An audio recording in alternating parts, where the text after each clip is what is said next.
ఈరోజు చాలామంది అనుకోవచ్చు, నాకు చాలామంది ఫ్రెండ్స్ ఉన్నారు, ఫ్యామిలీ మెంబర్స్ ఉన్నారు. రాజీవ్ గాంధీ నగర్లో ఉన్న ప్రతి ఒక్క గడప కూడా నా కుటుంబంతో సమానం. నాకు వాళ్ళందరూ అనుకోవచ్చు సుజాతక్క మమ్మల్ని పిలవలేదేంటి అని. కానీ ఈ కార్యక్రమము మేము ఎప్పుడు కూడా మీరు గమనించారో లేదో, పదవి వచ్చిన తర్వాత కానీ పదవికి ముందు కానీ మేము ఎప్పుడు పుట్టినరోజులు కానీ పెళ్లి రోజులు కానీ ఏమీ చేసుకోలేదు. ఎప్పుడు ఎటువంటి బ్యానర్లు కూడా వేసుకోలేదు. అటువంటి కార్యక్రమాలకి ప్రోత్సహించి ముందుకు వెళ్ళలేదు.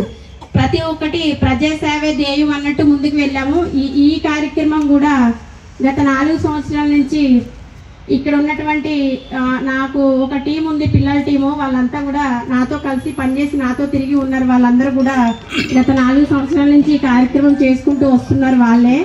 ఇప్పుడు కూడా నాకు 2 రోజుల ముందు అడిగితే నేను వద్దని చెప్పాను. వద్దులే అంటే లేదు చేస్తాము అని చెప్పి వాళ్ళు అరేంజ్ చేశారు. వాళ్ళు అరేంజ్ చేసి ఇట్లా మిమ్మల్ని అందరినీ ఇక్కడ గ్యాదర్ చేయడం జరిగింది. దయచేసి ఎవరిని పిలవలేదు అని మాత్రం నన్ను తప్పు పట్టొద్దు ఈ యొక్క కార్యక్రమానికి. అట్లానే 15వ డివిజన్లోని 5 సంవత్సరాలు నాకు పదవి మాత్రమే ముగిసింది, కానీ పయనం అనేది ఎప్పుడూ ఆగదు. ఎక్కడ ఏ ఒక్క సమస్య ఉన్నా సరే, మీరు ఏ టైంలో ఫోన్ చేసినా సరే నేను మీ ముందు ఉంటాను ఖచ్చితంగా వచ్చి. ఆ సమస్య ఏదైనా కానీ పోరాడడానికి సిద్ధంగా మీతోనే ఉంటాను అని మనస్ఫూర్తిగా తెలియజేస్తున్నాను. అంతేకాదు, మీరందరూ ఎంతోమంది పోటీ చేశారు, కానీ మీరందరూ ఎంతోమంది ఎన్నో అన్నారు. అంటే ఆడపిల్ల ఏం చేస్తుంది, ఎట్లా చేస్తుంది, ఇట్లా గెలిపిస్తే మళ్ళా అభివృద్ధి ఏముంటుంది అనేవి కూడా చాలా వచ్చినాయి.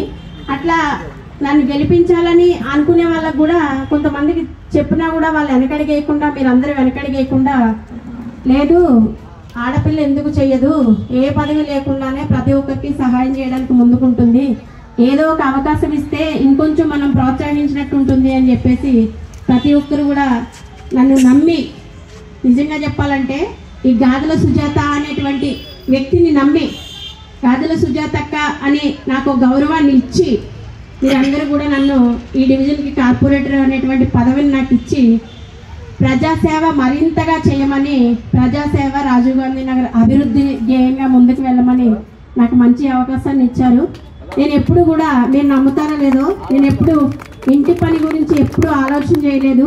ఇంట్లో పని చేసుకున్న తర్వాతే బయటికి వెళ్ళి మిగతా పనులు చూసుకోవాలని ఆలోచన నాకు ఎప్పుడు రాలేదు. అసలు ఏ పని ఉన్నా కానీ నేను ఇంట్లో పని పక్కకు పెట్టి ఫస్ట్ బయట ప్రజాసేవ ఏది ఉంది, నేను ఇంకా ఏమి అభివృద్ధి చేయగలను, ఇంకా నేను ఏ విధంగా పైన మార్చుకుంటే అభివృద్ధి దిశగా నేను అడుగులు వేసుకోగలను అని ప్రతి క్షణం ఆలోచిస్తూ, ఆ ఆలోచనని ఒక పదును పెట్టి ఆ ఆలోచనకి ఆ విధంగా పయనించాను నేను.